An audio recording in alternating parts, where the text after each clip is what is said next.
নীরবতার গল্প।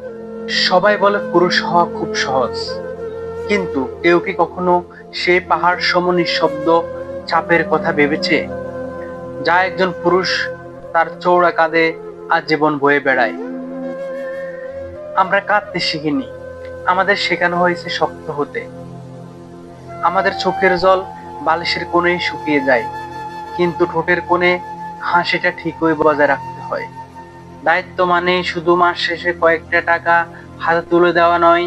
দায়িত্ব মানে নিজের পুরনো ছেঁড়া জুতোটা লুকিয়ে রেখে মেয়ের জন্য নতুন জামা কেনা। দায়িত্ব মানে অসুস্থ শরীর নিয়েও হাসি মুখে অফিসে যাওয়ার প্রস্তুতি। আমরা নিজের সুখগুলোকে ডায়েরির শেষ পাতায় ধুলো পড়া হিসাবে জমে রাখি, যাতে পরিবারের প্রতিটি ইচ্ছা পূরণ হতে পারে। ঝড়ের রাতে নিজে বেজেও অন্যকে ছাতার নিচে আগলে রাখাই তো একজন পুরুষের প্রকৃত পরিচয়। মাঝে মাঝে খুব ক্লান্ত লাগে, মনে হয় সব ছেড়ে কোথাও একটু জিরিয়ে নেই। কিন্তু যখন ওই ঘুমন্ত সন্তানের মুখ আর বৃদ্ধ বাবা মায়ের ভরসার দিকে তাকাই, সব ক্লান্তি কোথায় যেন হারিয়ে যায়। কারণ আমি জানি, আমি যদি একবার ভেঙে পড়ি, তবে আমার ছোট্ট সাজানো পৃথিবীটা মুহূর্তেই থমকে যাবে। আমাদের ভালোবাসা হয়তো দামি উপহারের বা মিষ্টি কথায় প্রকাশ পায় না, আমাদের ভালোবাসা মিশে থাকে সংসারের ঘামে আর ত্যাগে। পুরুষ মানে একাই একটি আস্ত বট গাছ, যে নিজের রোদে পুড়ে অন্যকে ছায়া দেয়। এই লড়াইটা হয়তো নিঃশব্দ, কিন্তু এই ত্যাগের কোনো তুলনা হয় না। পৃথিবীর প্রতিটি দায়িত্ববান পুরুষকে জানাই বিনম্র শ্রদ্ধা। আপনারা আছেন বলেই আজ আমাদের ঘরগুলো এত নিরাপদ। একজন পুরুষের কাছে যখন দায়িত্ব থাকে, তখন সেই পুরুষ জানে তার কাছে পৃথিবীটা কেমন।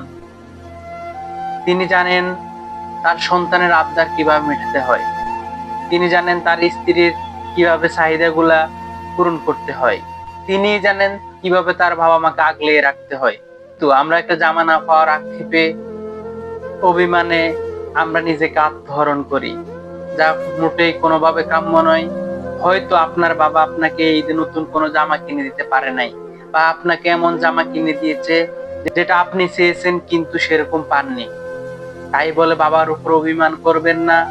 বাবারা তাদের সাধ্য অনুযায়ী সন্তানের জন্য সর্বোচ্চ দেওয়ার চেষ্টা করে, কিন্তু আমরা সেটা যখন বুঝি তখন আর সময় থাকে না।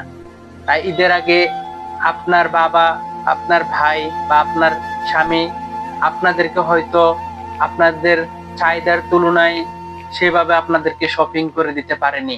তাই বলে তাদের উপর রাগ অভিমান না করে, তাদের দেওয়া ছোট্ট উপহারগুলোকে সাদরে গ্রহণ করে পৃথিবীটাকে সুন্দর করা আপনাদের এই দায়িত্ব।